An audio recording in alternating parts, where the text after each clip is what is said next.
It's inspiring for the children. I'm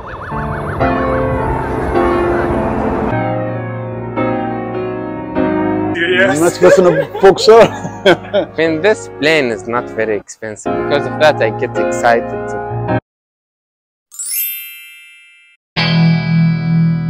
Hi guys, this is how Saudi Arabia is using tourism to inspire the next generation. We all know the military are usually secretive with their dealings, but they decided to make a museum right here in Saudi Arabia, and our visit to this museum was beautiful. Why would this country, Saudi Arabia to be precise, decide to make this kind of museum? Our friend Faisal has this to say. It's inspiring for the children, for the new people to see that and say, one day I want to be like this man.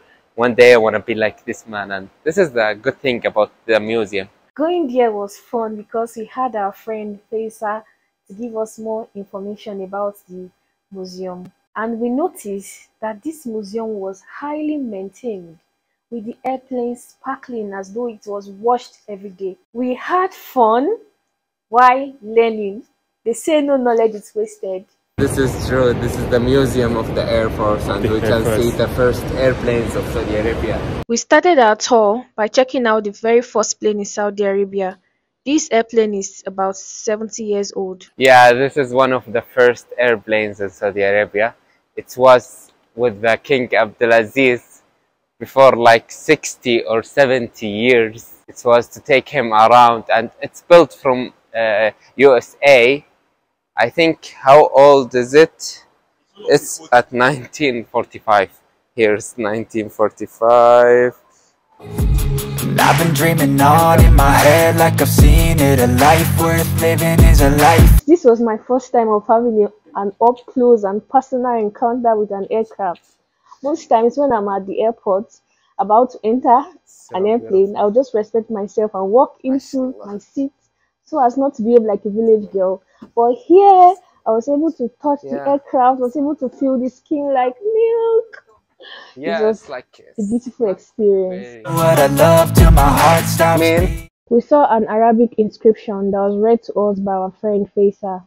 I have goes with the King of Saudi Arabia, King Abdulaziz, in Sunday at 1364. Blah blah blah blah blah blah blah blah blah blah. This is the people who was with him, and they are going from Afif to At-Taif. God bless us and everything. He's just leaving his message like, oh, yeah, this is the first plane in Saudi Arabia. This is the first plane in. Everybody must Yeah, see this now. we was having a lot of camels and horses, and now this is a plane. I will do the same. Yeah, this is true. We are given the opportunity to enter the cockpit of the airplane. The cockpit was not so fanciful, but it was fun having to enter the cockpit of the oldest airplane in Saudi Arabia, and we took some pictures, we took videos there, and we are feeling like pilots. After being privileged to enter one of the oldest planes in Saudi Arabia, we proceeded to view some miniature airplanes that were preserved in a glass box. One plane that excited me is the Saka 1 airplane that is produced in Saudi Arabia. UAV, like its name, Saka 1. It's built here in Saudi Arabia, and it can fly without pilot, and it can go for 24 hours without a refill. This is the Typhoon. They use it in the north of Saudi Arabia. It's a defense airplane. It's like the F-15. This is the C-130. This can take very big things. Like it can take until 40 or 50 tons of things inside of it. Yeah. So we saw the miniature form of this bomber aircraft called Westland Wapiti, and right there beside us was the original version.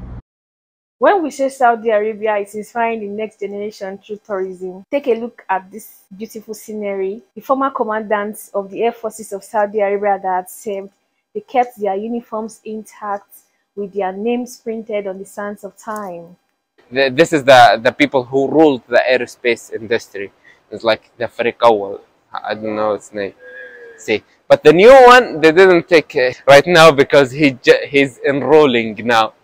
is to put this like uniforms for all the people in the past who was ruling the Air Force. It's inspiring for the children, for the new people to see that and say, one day I want to be like this man. One day I want to be like this man. And this is the good thing about the museum. I noticed some uniforms have more badges than the others. So I asked our friend Faisal. This is what he had to say. Everyone is for something. Some of it who take like training in Pakistan. Some of it's like who have a training in and like even so, if you see this one, the black one, is a rukn. This one is like you have to get a lot of training. It's like a baccalaureate for military. After taking a look at the gorgeous uniforms used by the former commandants of the Air Forces of Saudi Arabia, beside this section were names of the 9 air bases in Saudi Arabia. 3, 4, 5, 6, 7, 8, 9. We have 9 air bases in Saudi Arabia, and this is like the 9 of it. Every air base they talk about it and they give some pictures about it and who rules this air base. Yeah. Air bases are used by the military forces for the operation of military aircraft for takeoff and landings.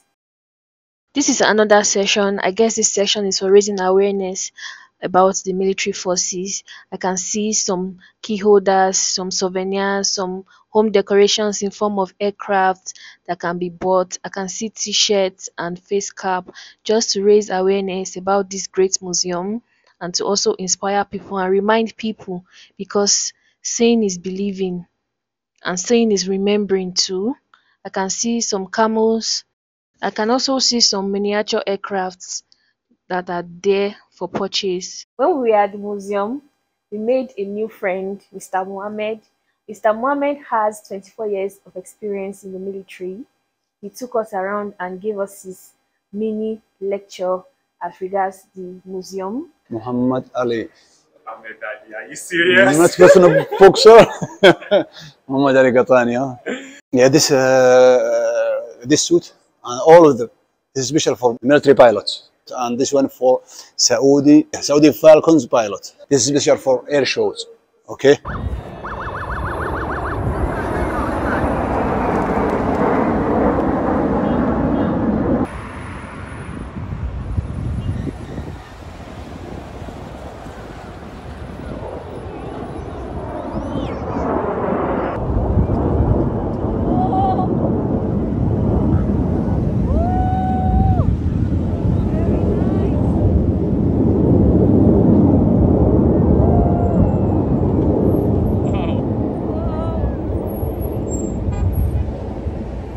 And this one, normal pilot.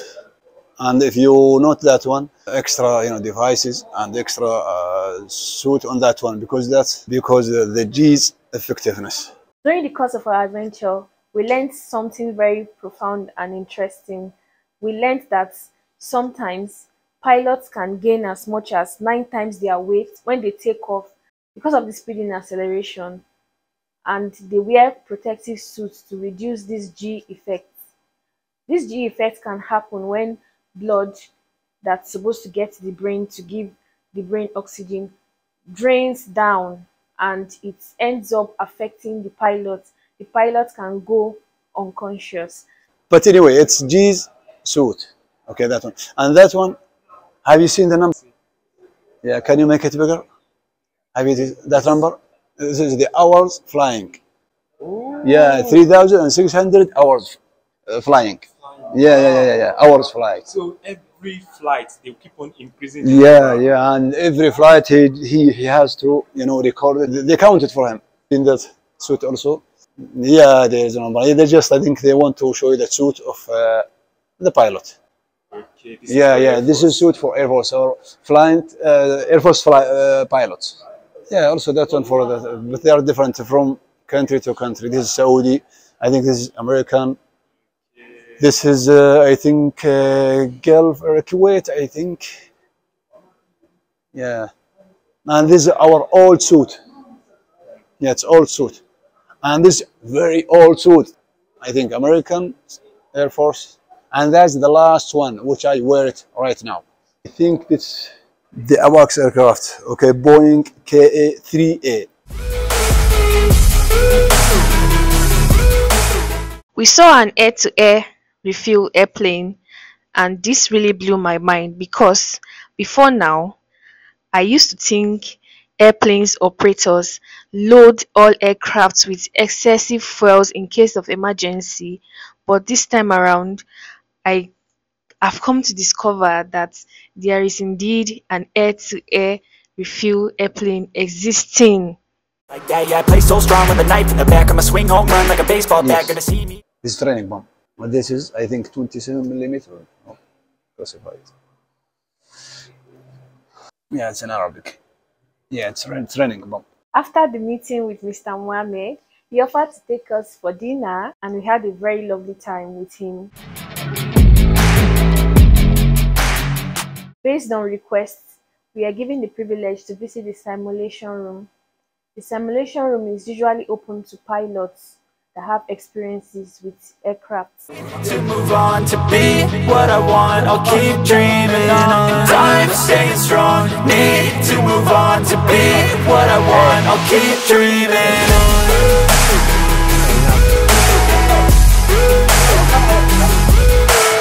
As near as possible.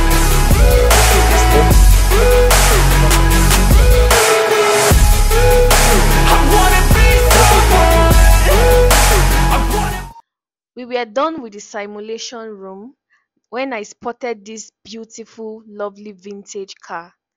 And what was playing in my head was hop in my Maserati. So I decided to hop inside.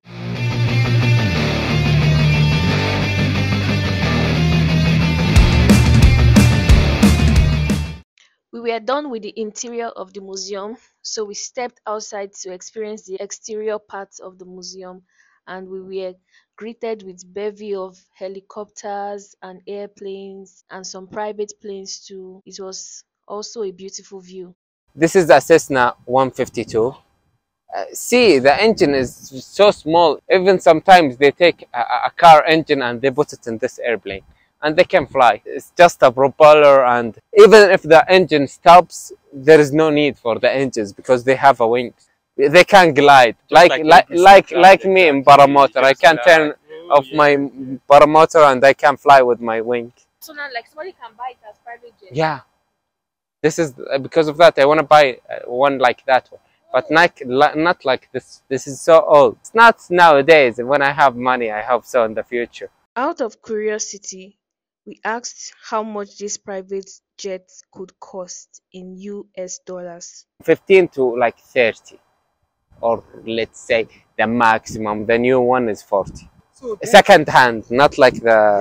yes. But then, so you mean I can fly this inside Saudi Arabia like this? Yeah, but if you take it from America, because you can't find this price in Saudi Arabia, you find it in America, but you have to take the license and change it to Saudi Arabia license, and you can fly it here.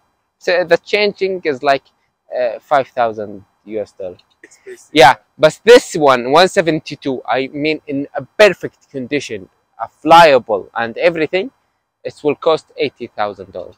I mean, this plane is not very expensive. Because of that, I get excited to take the PPL, the private pilot lesson. Yeah, the license for to fly an airplane, it starts with the spotlight, and you can take just 2 passengers with you.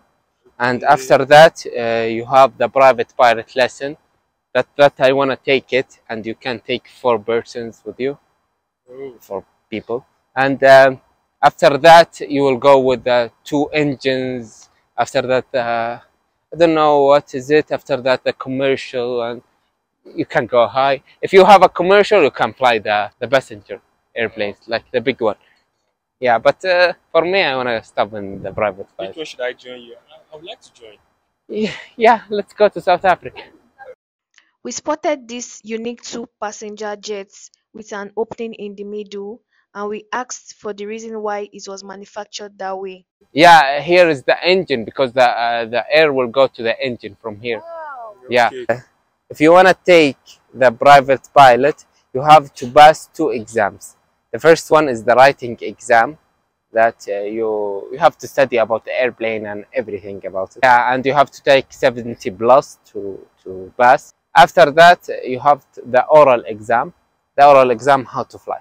Right. Yeah, you will go to aviation school, but you can study, I mean, the writing exam from online and go there just to have the exam for the writing, for the timing.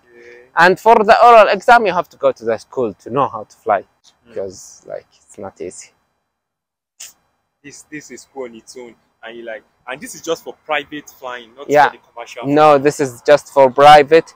In the private flying, you cannot take any passenger if like you can't take it for a business. You can take your friends, your family. Yeah, exactly. Yeah, but for business, it's not allowed because it's private pilot. If you want to take it for business, you have to take the license after it. If you have watched this video to this point, that shows you enjoyed this video. So do us a favor by hitting the like button and also subscribing to our channels for more videos like this. Bye. See you next time.